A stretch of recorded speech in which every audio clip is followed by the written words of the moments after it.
Okay, so good evening and welcome everyone. Welcome to our regulars. If you're new to our sessions, which might be because it's a Tuesday and you're available, well, welcome to our first timers. My name is Alan Freedman. I'm Vice President of the Australian Jewish Association, and I am again your MC for this evening. Also visible on your screens are David Adler, President of the AJA, as well as our special guest for tonight, Senator James Paterson, who we will introduce formally in a moment. The topic tonight is something that's on everybody's minds at the moment. It's in regard to Australia's national security. And tonight we're going to talk about terrorism, China, Israel, and a lot more.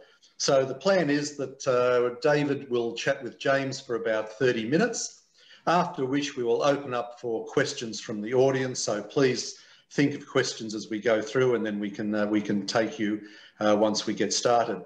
Now, what we do ask people to do is indicate to us that you want to ask a question. And the way to do that is to click on the raise hand electronically.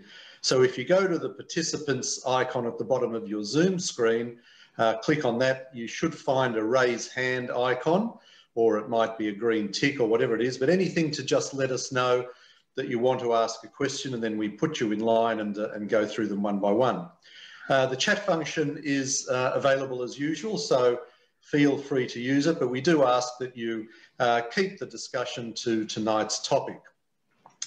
Okay, so Senator James Paterson, Liberal Party Victoria, is a long-standing friend of AJA, so we were delighted with his recent important promotion to the chair of the Parliamentary Joint Committee on Intelligence and Security, and I think we might hear a little bit about that tonight.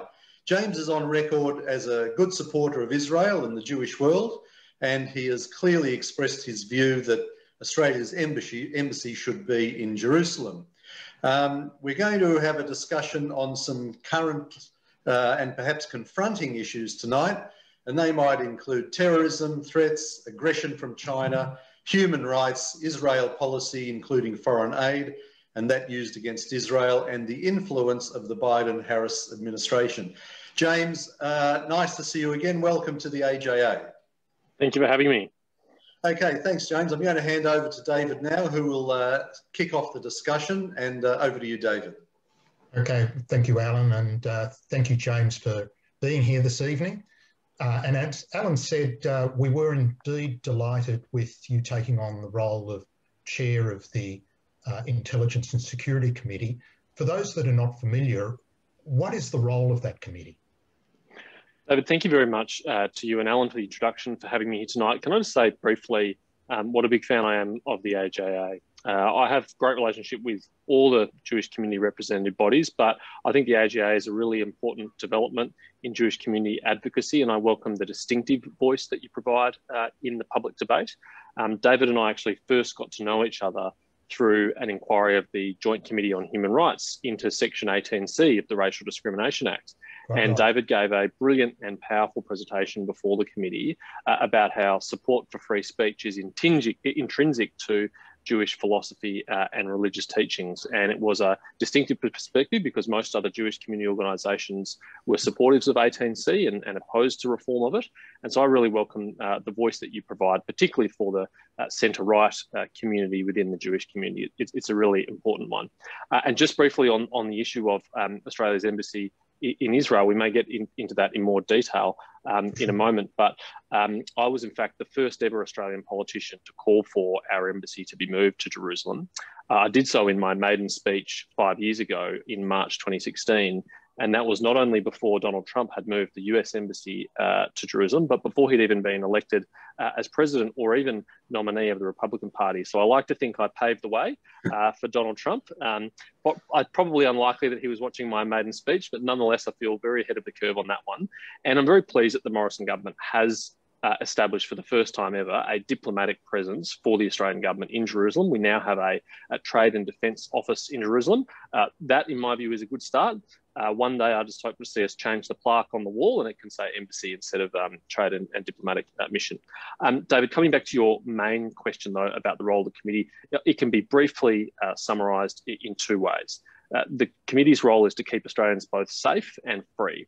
It's our obligation to keep Australians safe by ensuring that our security agencies are well-resourced and have the appropriate powers that they need to combat the twin threats of counter-terrorism and foreign interference, which are the primary concerns of our intelligence and security agencies, to ensure they've got the resources to employ good, hardworking, qualified people who work in the intelligence community.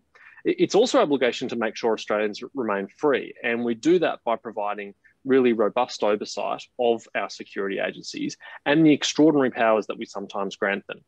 It is necessary to grant many of these powers, but we need to make sure that the powers that are granted are there for the appropriate time period, have the appropriate robust checks and balances and oversights, and that if they no longer become necessary, then they are allowed to be lapsed. So that's how I see the roles, both safe and free.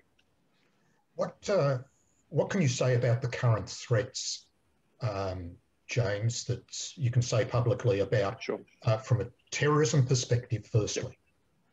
So from a terrorism perspective, the principal threat to the life and liberty of Australians remains Islamist terrorism, and particularly Sunni Islamist terrorism. It has been the predominant security threat to Australia since 9/11, and it's remained pretty much constant ever since, an ongoing threat. There is a new and emerging threat, which is of concern to ASIO, which has become increasingly on their radar, and that is potential violent extremism from white nationalists or neo-Nazis or white supremacists, whatever label you want to put on them. Obviously, the Christchurch shooter was an adherent to those ideologies, and he was born and raised in Australia, although he committed his crimes in New Zealand. And that has taken up an increasing and growing time of ASIO and is of concern to them. Okay.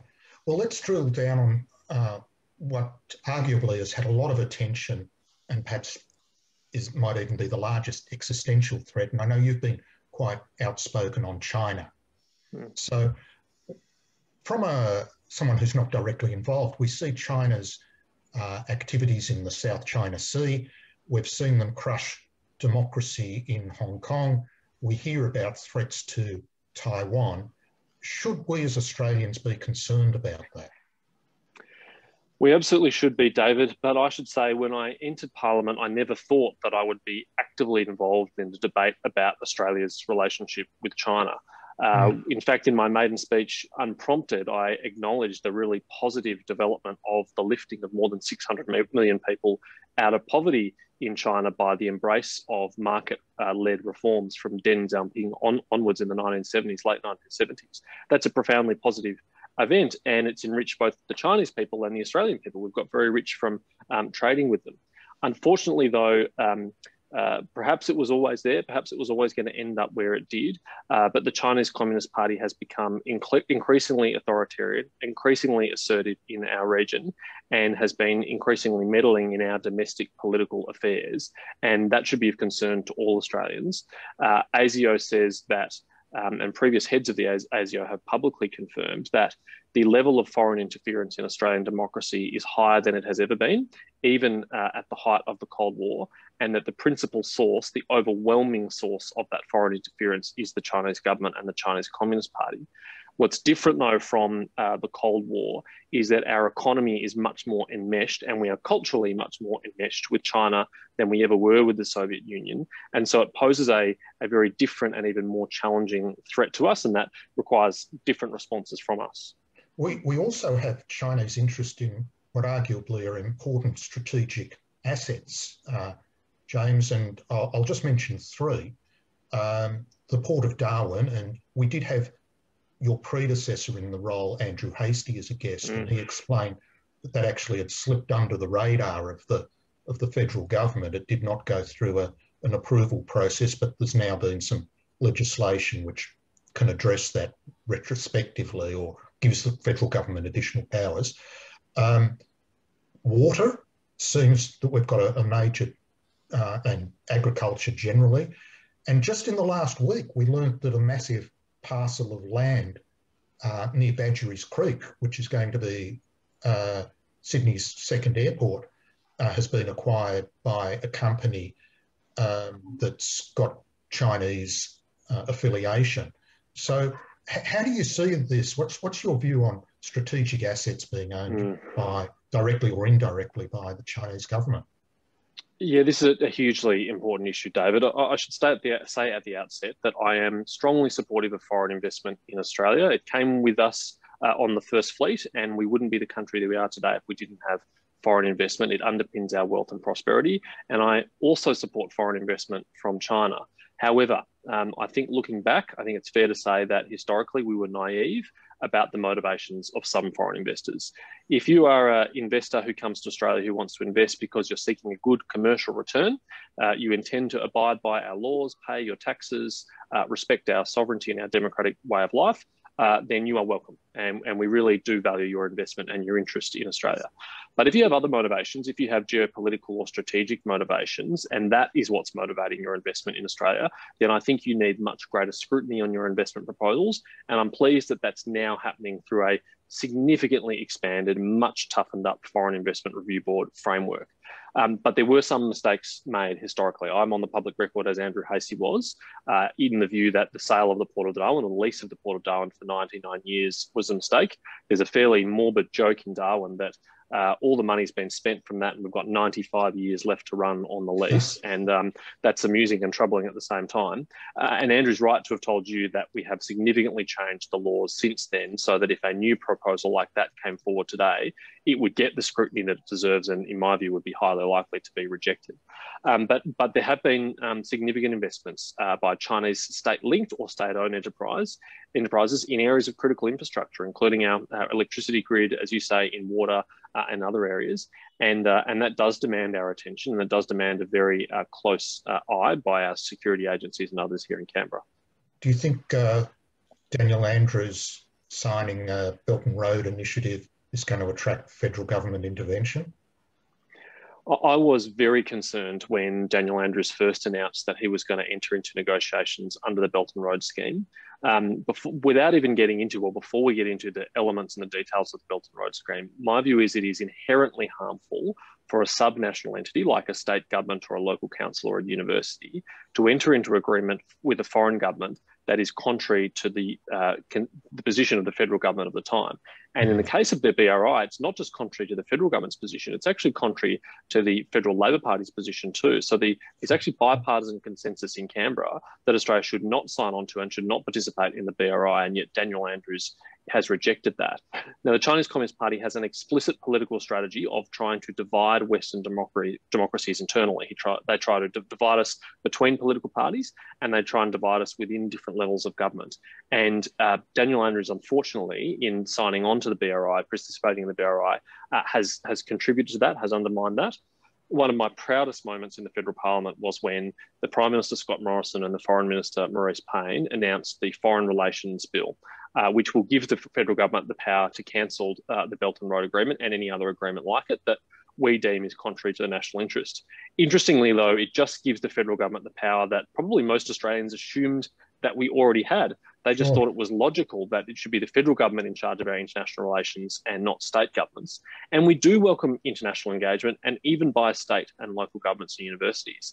But if you want to do deals with Australia, if you want to have a relationship with Australia, you need to come through the front door in Canberra. You should not be going around our backs and doing deals without our oversight with subnational entities, which frankly just don't have the expertise to decide whether it's in the national interest or not. Okay. There's one last issue related to China I want to get your view on, and I've left it to last because it's one that AJA has got involved in, and that is calling out the Chinese Communist Party persecution of the Uyghurs.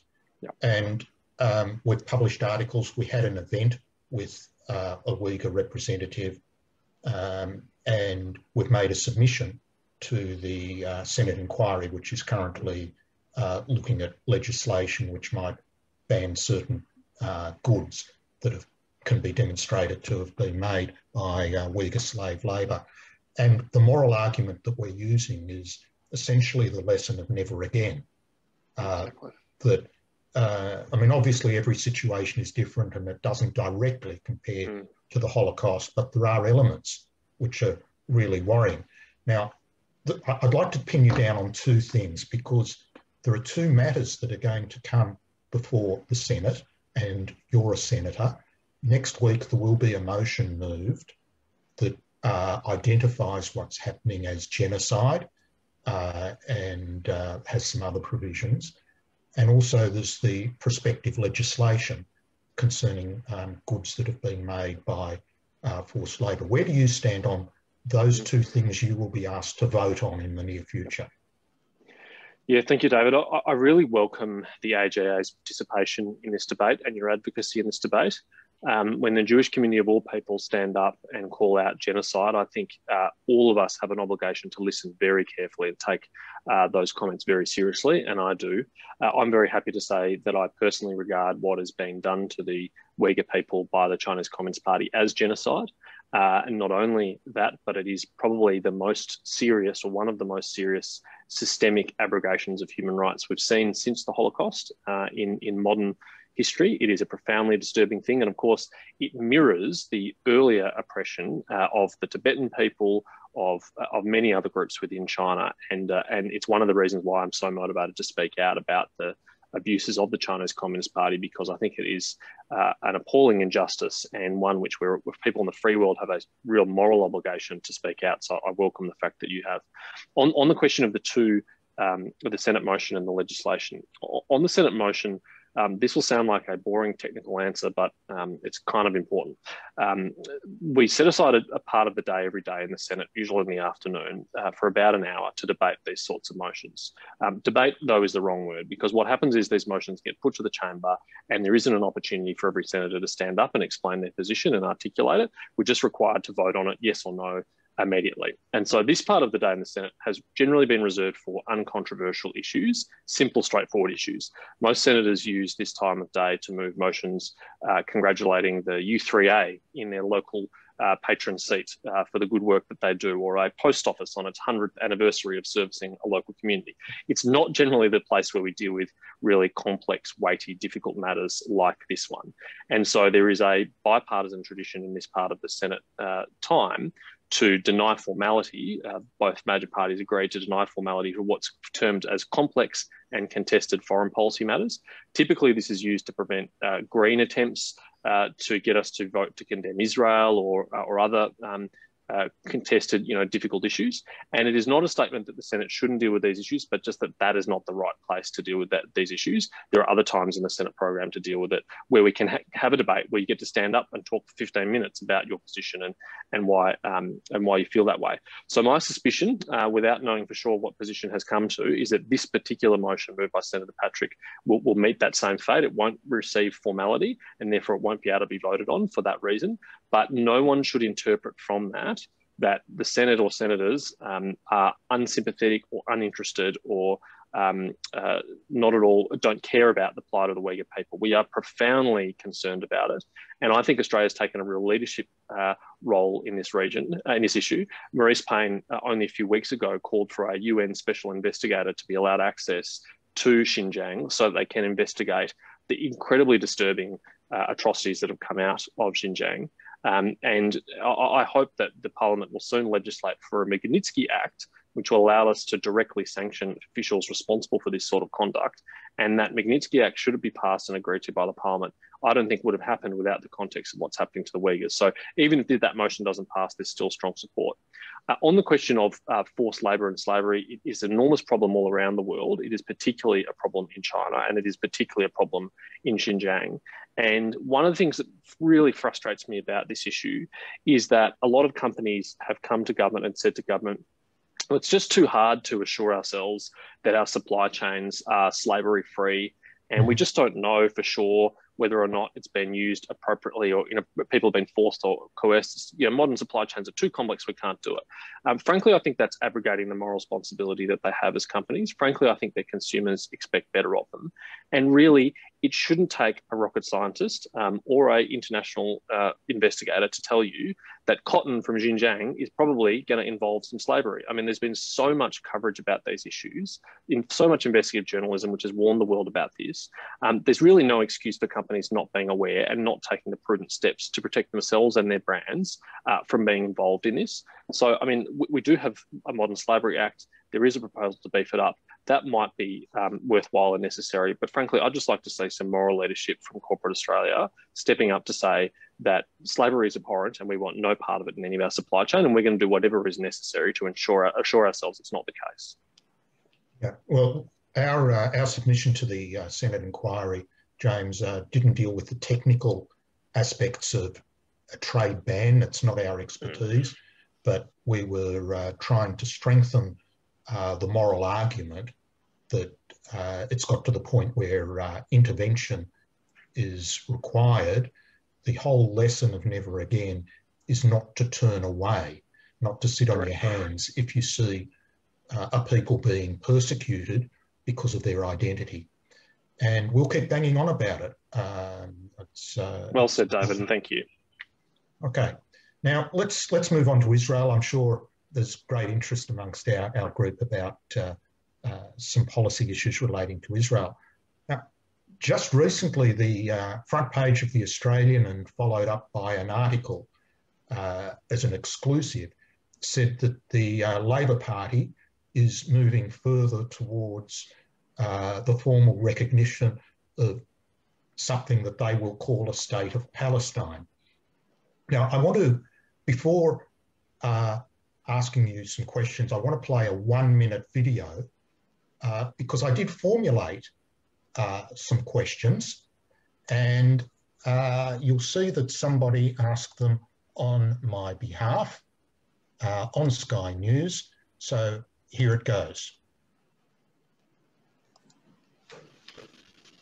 Okay. Now, James and Rita, last week we learned that Australia is likely to under the Labor Party, Australia is likely to formally recognise the state of Palestine if Anthony Albanese becomes our next Prime Minister, following a change to the ALP's policy platform. So let me ask the Labor Party straight out and its supporters these questions, which were posed by the Australian Jewish Association's David Adler to the Labor Party. Do you really have no problem with the obscene pay-for-slay program where Jews are murdered for money? Do you really have no problem with Nazi-style anti-Semitic propaganda used by Hamas and the Palestinian Authority to breed hatred among children? And do you really have no problem with regimes where homosexuals are killed and women are subject to honour killings? Do you really want to create a state with a committed ideology of Islamic jihad? Is this what Labor stands for? James? Now, the James fits as well. So there's an interesting series of questions there, Senator Paterson, and who knows, maybe you'll have an opportunity to ask some of them. Well put. And I thought when you said you're going to play a Sky News clip about this issue, you'd be playing a video of our mutual friend, Michael Danby, who's been a great critic of the Labor Party policy in this area recently. But this David Adler fellow sounds okay too, and I'll be happy to answer his questions as well. Look, where to begin on this issue? There are so many problems with it. Just at a really high level, the Labor Party often accuses the Liberal Party and our government of politicising international relations on Israel, on China, or on other issues. But this is a transparent display of the fact that they're very willing to walk away from what has been long-standing bipartisan policy toward Israel for political benefit. And for them, the political benefit is internal rather than popular. I don't think many votes in Australia are going to hinge on this issue, but in the Labor Party, it is very important. The left of the Labor Party is very active on these issues, feels very strongly about these issues, and effectively they are being appeased by this policy because it is quite a significant departure to the bipartisan support for the two-state solution. Now, I know on this call there will be critics of the two-state solution from a different point of view, but let's just for now focus on the fact that it is bipartisan mainstream Australian government policy and has been under successive governments for decades. The way in which Labor Party is walking away from that is actually very dangerous because it goes really in hand with the Palestinian strategy of isolating Israel internationally. What the Palestinian leadership is trying to do is get as many countries around the world, particularly the UN, to recognise their statehood before reaching any agreement, any settled outcome with Israel, any negotiated outcome with Israel, in the hope that that will put pressure on Israel and isolate Israel in the international community. But it's actually fundamentally detrimental to the two-state process and the peace negotiations to tell the Palestinians that they can have what they want, statehood and international recognition, without making any compromises, without being willing to enter into any talks with Israel. And as we know, they're refusing even to sit down and negotiate with Israel at the moment. So I think from the perspective of people who do say that they support the two-state solution, as the Labor Party has said that they do, it's a really irresponsible thing to do. Yeah, well, I need to put on the record, and you're probably aware that we do not support a two-state solution for a whole range of reasons that we won't go down this evening. Just two final things then. Australia became a full member of the International Holocaust Remembrance Alliance mid-2019, which is a good thing, but it's one of the members that has not yet adopted the IHRA definition of anti-Semitism. We've raised it multiple times. There seems to be some blockage, and do you have any advice, James, as to how we can progress it? I mean, I would have thought it's a relatively no-brainer for a Conservative government to, as others have done around the world, to formally adopt it.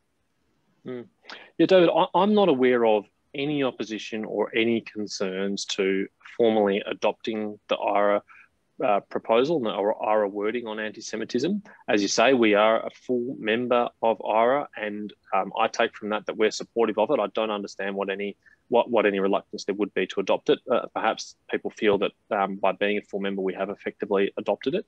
I think it's a really important definition because it goes to the heart of a lot of the thinly veiled anti-Semitism that we see in public life today. We see particularly on our university campuses, but also in public debate and in sewers online, like social media, where people pretend to be concerned only with Israel and criticising the Israeli government, which of course, I mean, we would all criticise the Israeli government from time to time when we disagree with it. We're all entitled to do that. But we know when it is a subject of disproportionate focus and disproportionate criticism, and it is singled out unjustly, apart from others, for criticism, that what is really motivating it is not criticism of any one Israeli government or policies of Israeli government, but a fundamental hostility to the idea and the existence of a Jewish state and its ability to defend itself, and we must call that out. Yeah. Okay, well, that hasn't really answered other than you don't know. That's a sophisticated way of saying you don't know. So I don't. I confess I don't. I'll ask you one more. You might answer the same way. We know you're a keen supporter of recognition of Jerusalem as the capital, which has sort of been half done. When there was the Wentworth by-election and President Trump had announced the recognition of Jerusalem and the movement of the embassy, I thought that Prime Minister Morrison, in his heart of hearts, actually wanted to go down the same track.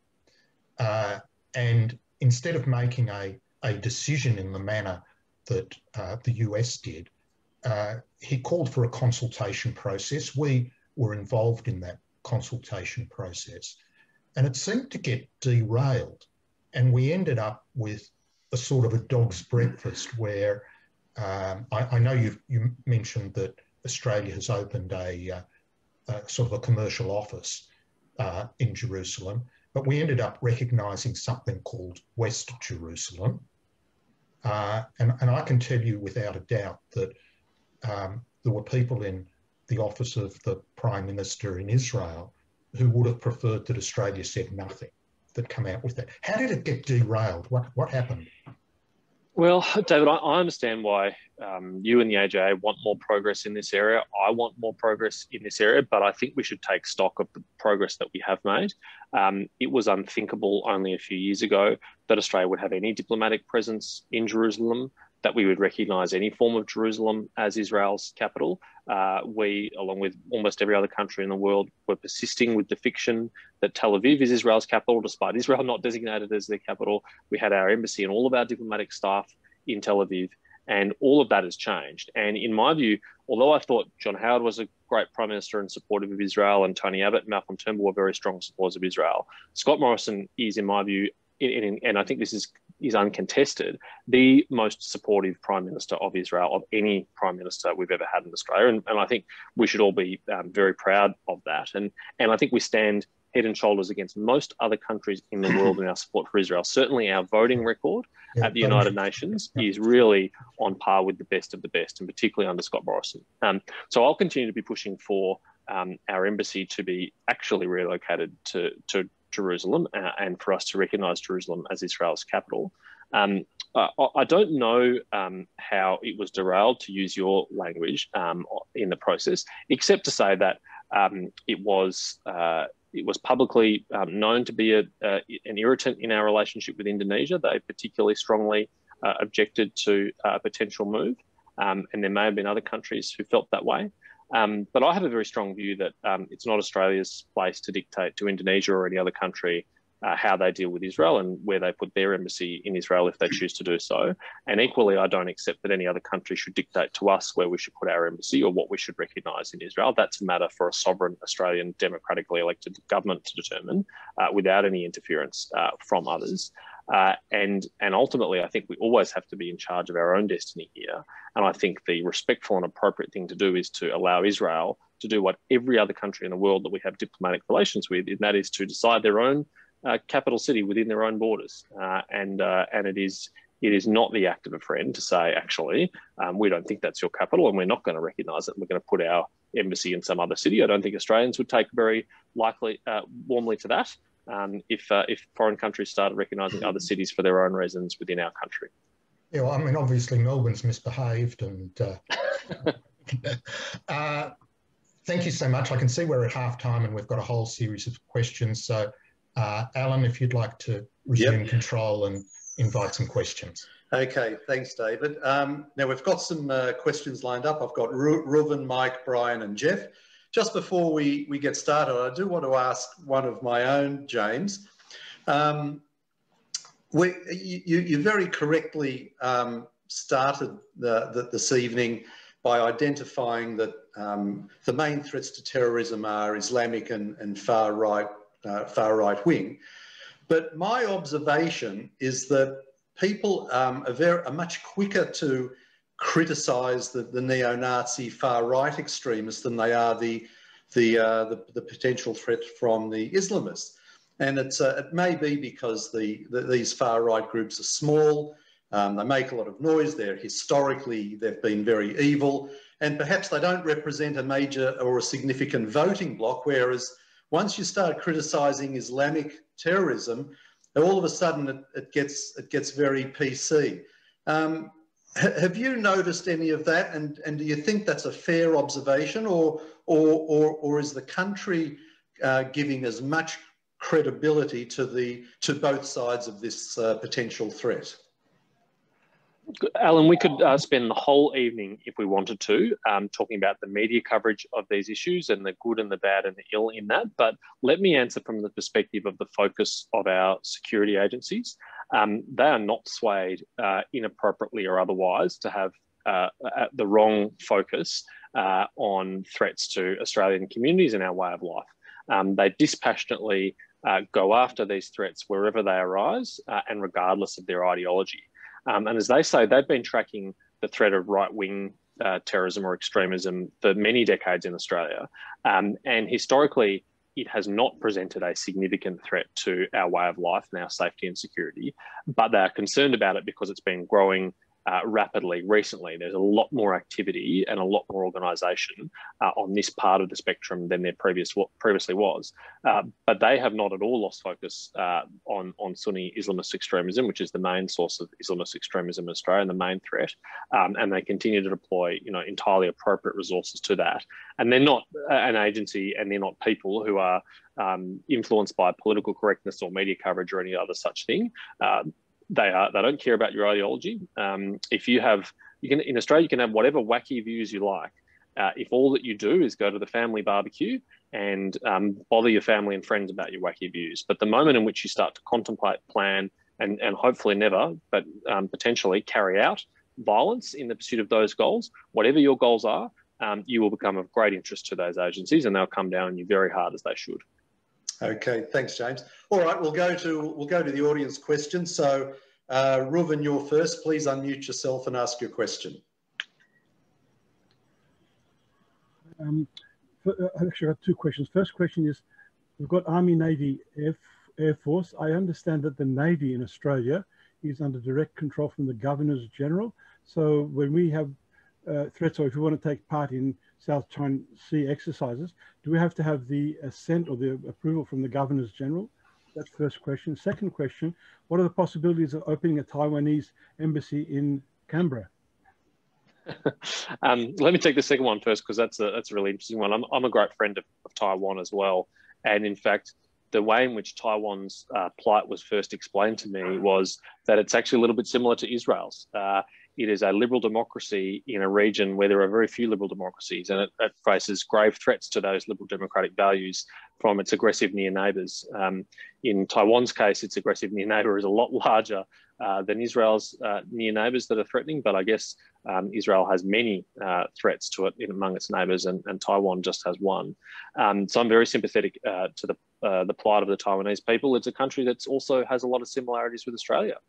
It's an island nation, has a population of about 24 million people, and it's a liberal democracy. And I think it's really important that we stand with Taiwan, and I'd like to see much closer relations between Australia and Taiwan. I visited Taiwan when it was elected, and I've met the president, Tsai Ing-wen, and I admire very much the resilience of the Taiwanese people and their willingness to stand up for their values in the face of very profound threats. They've had a very good example of what could happen to them in Hong Kong, not that far away, and they are very determined not to go down that path. And I think we should help them deter the Chinese Communist Party from doing anything of the sort. On your first question, look, I'm not an expert on the legal technicalities. Suffice to say, yes, the Governor-General does have a role in our armed forces, but no, the Governor-General would never and should never intercede inappropriately in the deployment of our forces. That is a matter for the democratically elected government, for the National Security Committee and Cabinet, for the Defence Minister and the Prime Minister. Okay, thanks. Mike, your turn. Please unmute yourself. James, I just want to thank you for coming tonight. Very interesting conversation. Just wanted to ask you a question with regards to a little item in the paper the other day. The UK is launching an aircraft carrier, and they're coming with a big fleet down to the China Sea, together with some American flotilla. I don't know if you can answer that. Is Australia going to be part of it? I've seen those reports too, Mike, and it's very nice to see you and many other familiar faces tonight. And I really welcome the UK's engagement with the Indo-Pacific, and I really welcome that announcement. I think that's a fantastic thing. I think the more our global allies take an interest in the region, the better. And our region really is the centre of the attention at the moment. There have been French and German naval expeditions, recent and planned. The United States obviously is the most active, and along with our other allies in the region like Japan and India and South Korea. I'm not briefed on what participation Australia might have in that, so I can't tell you what will happen, except that I will say that wherever we have the opportunity to work closely with our allies, whether it's in the South China Sea or any other part of our region, which we have a strong interest in, that I hope we do participate with them in those exercises, and we stand shoulder to shoulder with them in demonstrating that these are international waters, that they should be able to be freely navigated, and that it's inappropriate for any one country to prevent others from doing so. Okay, we've got Brian, Jeff and Michael. So Brian, please unmute yourself and ask your question. Thank you, Alan. Senator, are you prepared to share with us your opinion of the contract for submarine replacement? Brian, yes, I am, but in a measured and careful way, because I recognise this is not my area of expertise. There are others who are much better informed on this than me. Christopher Pyne, the former Defence Minister, had a really good column in the Adelaide Advertiser this week, and it followed a really good column by Greg Sheridan in the Australian this week. And they said, while it's often easy and very popular to be critical about defence procurement and defence projects, and none of them are without issues and cost overruns and all that, that the capability that Australia will obtain through this is going to be the world's leading capability for a country like Australia, and that we should be very pleased with the end product that we're going to get. Now, there are two people who know a lot more about it than me, and I defer to their judgment on that. And one thing I would say, which I hope will provide some comfort to you, is that these issues are being very, very closely watched by the National Security Committee of Cabinet and by the Prime Minister. You would have seen the reporting in the Financial Review in particular over the last week or so. If the government believed that it was not in our national interest to proceed with this contract and to go for an alternative method, it would do so in a heartbeat. It would not hesitate at all. And the moment we reach that judgment, we'll do so. And if we don't reach that judgment, then we'll proceed with it. Okay, Jeff, your turn. Hi, James. Am I on? You are, g'day. Oh, good day. It's very hard to come to terms with the morality of the Labor position in justifying the cause for the state of Philistine. Oops, that's a bit of a slip there, but never mind. Actually, I just wonder why it's proven to be so difficult to get these people to understand that you cannot have two neighbouring states in which one of them has an avowed disposition for the destroying of the other, and yet Israel, which is obviously one, is obliged to recognise it. And why on earth one can't get this in the media, whereby the media will actually be able to understand that it's humbug? Well, again, we could spend the entire evening talk about media coverage of Israel, and we'd all end up much more frustrated and probably none the wiser as a result. I've spent many hours doing that with friends in Israel and Australia. Look, as I said, I think the Labor Party's position is contradictory to their own stated policy on the two-state solution. Whatever you think of the merits of that policy, that is their stated policy, and it undermines their stated policy. And I agree with you that a very reasonable precondition for peace negotiations is that both sides agree not to wipe each other off the map. And Israel has no proposal to wipe Palestine, the Palestinian territories off the map, but the PLO has a often stated proposal to do so and a real intent to do harm to the Jewish people. And it is incumbent on them to walk away from that. And one of the positive developments of the recent years is that the Palestinian leadership, in its intransigent way, is becoming increasingly isolated in the region. I mean, who would have thought a few years ago that the Abraham Accords would have been possible, and that so many of Israel's neighbours would start to open up to normalise diplomatic and trade relations with Israel? That is one of the most profoundly positive diplomatic developments in our lifetimes. It's taken place in the blink of an eye, and it is totally contrary to the received wisdom for many years in this debate. There's a famous video clip going around of John Kerry when he was Secretary of State in the Obama administration, saying that Israel's neighbours will never make peace with them until the Palestinian question is settled to the satisfaction of the Palestinians and Israel. Well, how wrong was that? And how positive is it that so many of the Gulf states in particular are warming to Israel, opening up to Israel? I think that's a profoundly positive thing. Yeah. Okay, we've got Michael, Ramilla, Debbie and Dennis. So Michael, fire away. Hi, James. G'day. I just want to say that we really appreciate, I don't think everybody's aware of how long you've been a supporter of not only the Jewish community, but Israel, and some of the work you've done, even with our dear Christian Zionist friends. And of course, you were one of Alan and my favourite guests on Nothing Left. So I just want to say that we really appreciate your friendship. I just want to ask you about the leftist culture and wokeness and everything else that's going on. Even the Jewish community is not immune to it. When we started AJA, you know, we didn't have very many friends, and still get a lot of critics because we're not on the left. Do you find it's becoming a serious problem, this whole leftist culture and wokeness and everything else around it? Michael, thank you very much for that kind prelude to your question. As I say, my activism on these issues goes way back, including to when I was an 18-year-old first-year university student, counter-protesting with the Liberal Club and the Jewish Student Society against an anti-Israel protest on campus in 2006 during the Hezbollah-Israel conflict. It was a horrible time on campus for Jewish students, and we wanted to demonstrate that they had friends who would support them, and I was very proud to do that. And I haven't looked back since. What to say about woke culture and the damage that it's done and is doing to our society? I mean, Primarily, I'm concerned about the divisiveness of it, the inherent divisiveness of it. I'm someone as a Liberal who believes in the individual worth, individual dignity of every human being. And as far as I'm concerned, there's nothing more dehumanising than putting people into groups and saying that your membership of that group is immutable and can never be changed, and it's based on your race or your religion or your gender or your sexuality or whatever, and that your whole being should be viewed by the membership of that group. It is totally dehumanising. It is totally against the Western civilization philosophy of respecting the rights and the worth of individuals, and it leads us into a really polarised, unpleasant public debate and polarised life. I firmly believe in pluralism.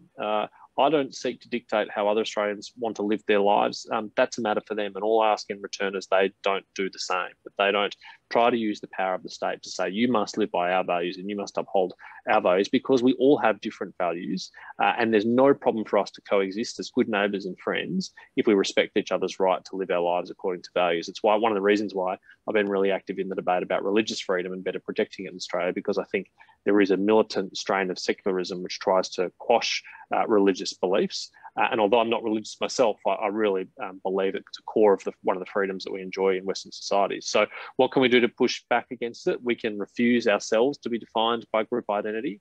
We can refuse to define others by group identity. We can treat them as individuals, treat them as, in the famous phrase goes, by the content of the character, not their colour of their skin. And hopefully we'll prevail over those that do seek to divide us. Because there's nothing more dangerous, frankly, in the geopolitical environment that we now live in than for us to be divided internally. It is actually a critical national security priority for us to be united and stand together as Australians. Well said. Okay, Ramila, your turn. Please ask your question. And we've got Debbie, Dennis, and I see Bill's just put his hand up. Hi, James. Hi, David and Alan. I've been on this program before, so I've got a quick question for Senator Paterson. You talked about the Uyghur genocide earlier, and thank you for that, for bringing it together. Now, for Senator Rex Patrick's motion on Monday, we are, as an Uyghur community and as a Uyghur person, Australian, who has lost contact with a lot of my family members over there, we were really hoping and banking on some sort of support from the current government, as well as, the opposition as well. And what you've said earlier, that it's a little bit demoralizing that it might not even be talked in Parliament. And this is, we talk about never again, and Alan mentioned it earlier as well. Why are we letting it happen again? And why isn't it being talked in Parliament and being supported by the current government? Yeah. Ramila, you ask a very fair question, and I hope you know I'm entirely sympathetic to your cause. It's one of the reasons why I was banned from visiting China in 2019, because I've been outspoken about the mistreatment of Uyghur people, and particularly the Uyghur Australians who have family and friends whose welfare and whereabouts they still don't know about, and who've been denied the ability to leave and come to be with their families. I feel very, very strongly about it. Senator Rex Patrick is a friend and a colleague, and I work with him and we share many views on these issues, and I believe he's very sincerely motivated. But he's also a very experienced politician and senator, and he should know that by his proposal to move it in this part of the Senate's business, that this is the likely outcome. And knowing that, and knowing how demoralising it may be for Uyghur Australians, I think it was incumbent on him to put this in a different part of the Senate procedure. I know that's a horribly boring technical answer, and it seems like I'm sidestepping the profound moral issues here, but there are ways in which we can deal with these things within our political system, and there are better places to do it. And at a place in the Senate program where we're not allowed to debate it, where you cannot speak on it, where I'm prevented from getting up and saying, I believe it is a genocide, I believe it's a disgrace, and we need to do more about it as a country, I think it's just the wrong way to approach it. There are better ways to do it. And I'll continue to advocate both publicly and within government that we do more, because I could not sleep at night if we didn't. Okay, thank you. Debbie, your turn. Please unmute yourself and ask your question. Hello, can you hear me? Yes. Loud and clear. Hi. Yeah, hi, James, David and Alan.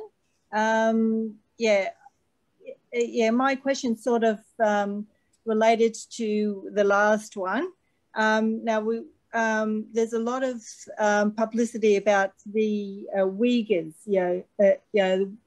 in terms of what China's doing, but China's also doing horrible things to other people also, the Tibetans and Falun Gong and other people. I'm just wondering if we should possibly also mention the other people as well, when calling them out. And the other thing I want to mention is that all around the world, there are people doing horrible things to others. But it's a whole big job trying to call all of them out, and it's even harder with the it looks like the UN has been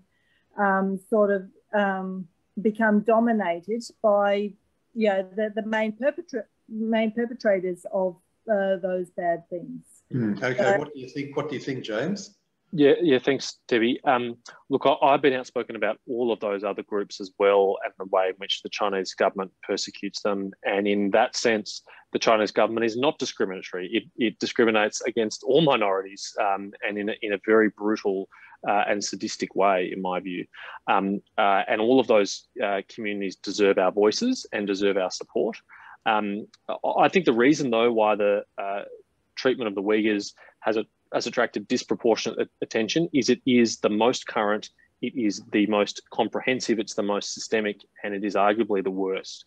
When you hear the testimonies of survivors who have made it out of those camps, and you hear them describe things like systemic rape, medical experimentation on women, in random and regular injections, torture, and the kind of systemic destruction of Uyghur culture, forcing men to eat pork and to drink alcohol and to smoke, refusing to allow women to dress according to their religious beliefs. I mean, this is the destruction of cultural sites, mosques, cemeteries. I mean, this is an absolutely comprehensive, across the board, appalling attack on the Uyghur people. Of course, it follows what happened in Tibet very closely. The Chinese government has in some ways extended and perfected the model of repression that they used against Tibetans, against the Uyghurs. And that's one of the reasons why we should be so outspoken about it, because who knows who's next?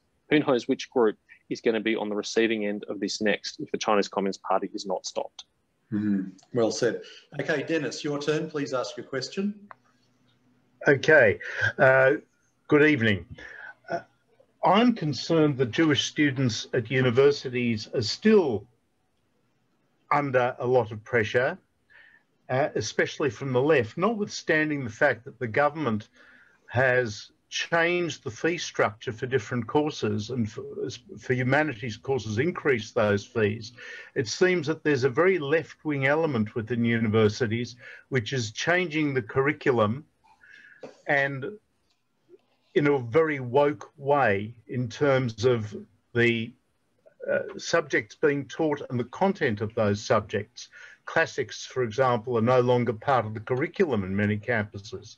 What influence can the government have on the structure of university courses, apart from increasing the fees to make them more burdensome to study humanities? What other tools does the government have to change the drift to the left on university campuses? Thank you for that question, Dennis. There are many problems with our universities. I'm going to devote a whole day of the PJCIS on Thursday to examining one of those problems, which is foreign interference on our university campuses, which is deeply disturbing and troubling. But I'm also concerned, like you are, about the left-wing bias, the kind of monoculture that has developed, particularly in our humanities faculties. I think that is both a totally inappropriate use of taxpayer funds, which they're very generously funded by, and also a great disservice to the students who are studying those, and particularly students who naturally have inclinations towards the left of politics, who go to university, never have those views challenged, have them completely reaffirmed, and then graduate into the world and discover that to their shock, that there are people with different worldviews to them, and they're very upset by that. I mean, universities are setting people up for failure, I think, in many ways. The motivation behind the government's changes to the fee structure was to ensure that people are studying qualifications that have a reasonable prospect of gaining them employment after they graduate. It's trying to align the Commonwealth support, the generous Commonwealth support that universities receive, with where we think the jobs are going to be.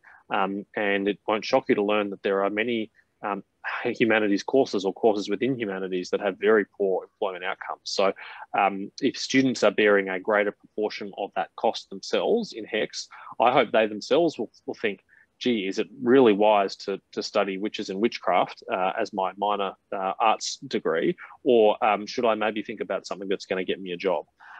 What else can the federal government do? Look, to be candid, we have limited tools at our disposal because universities are autonomous, and we can't. I don't think it would be a good thing for the federal government to say you must teach this course and you can't teach that course, and to say you must hire this professor, or you must hire that professor. What we can, though, is make sure universities are living up to their values. We have a bill before the Senate to protect academic freedom and free speech on campus.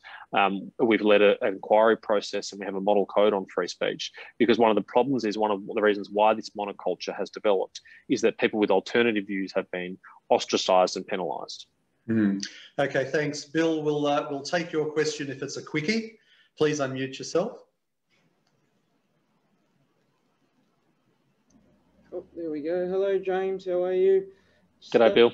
A quick one in regards to Daniel Andrews' many collaborations he's got with Israel, particularly in the area of the biomedical field. I think he's up to, or maybe over 100 collaborations with Israel commercially.